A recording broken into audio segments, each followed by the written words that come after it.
think being at ease in nature really helps me on the football pitch. I think it kind of gives me a strong sense of who I am and what I'm about, and then I can take that onto the football pitch. And what is it about the natural world that fascinates you so much? Oh, everything about it. I think just thinking about being on a planet in the middle of space and the universe, and we just happen to be here with the perfect conditions for life, and the stuff that we breathe out, the trees breathe in, and the stuff they breathe out, we breathe in, and it just how it all works together. I just think it's magnificent.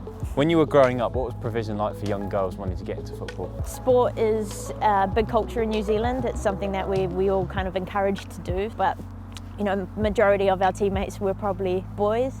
I think when I was 12, I started playing my mum's team, in a women's team, and then as I got older, to get the good coaching and the better resources, there was a few of us that would have to travel 2 hours each way after school to get proper training in. So, you know, it had its challenges, but we made it work. Being a New Zealand international, what's your view on how the women's side of the game is perceived in your country? I think it's got a positive perception in New Zealand, the game, but I think everybody's going to be in for a bit of a shock at how global the game is when we have the World Cup there next year. I think it's going to be a really big surprise for a lot of people. The New Zealand football community probably are aware of it, but society in general in New Zealand, I think they're going to be astounded at how big women's football is. Yeah, currently on international duty in South Korea. So we got 2 games coming up, and today is the day before the match, so we are going to train in the stadium. How exciting is it to have that event in your home country? Oh, it's mega. You know, I've always dreamed of playing at a World Cup, and to have the potential possibility to put on that New Zealand shirt and play in front of a home crowd, it would mean everything for me, so it's huge. And you've played in New Zealand, England and Italy. Are there differences in how the women's game is consumed in those 3 countries? Yeah, I think there's cultural differences everywhere in the game, wherever you play. All of those countries have kind of been dominated by the men's game, but are now seeing the women's game flourish. So it's exciting, the future ahead for all of those countries. And how was your time in Italy, playing for such a big club as Juventus, of course? Yeah, to be fair, it was pretty challenging going over there, not really knowing the language, the culture, but I grew in more ways than I thought were possible, and we won the championship at the end. So to say I'm an Italian champion makes it all worth it.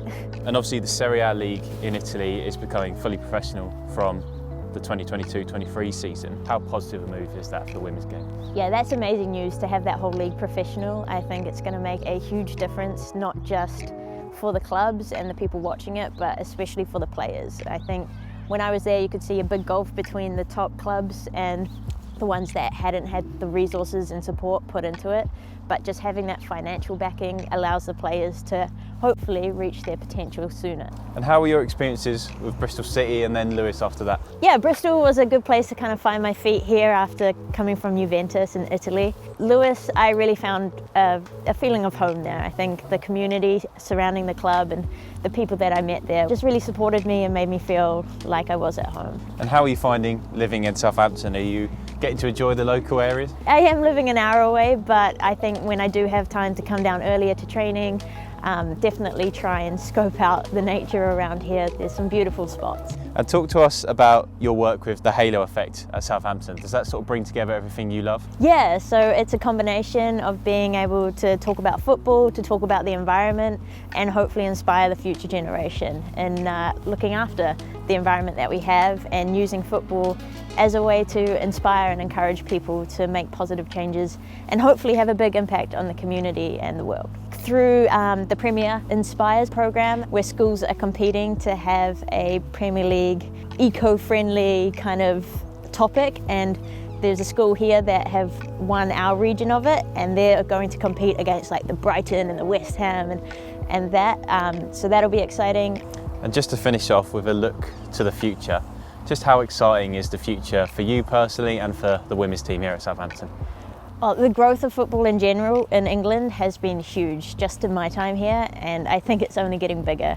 We're seeing now with the sponsorship deals with the BBC and so forth with the WSL, I think the potential for growth is massive, and it's great to see Southampton getting ourselves ready to be able to really make the most of that. And I think we're in a perfect position to do so.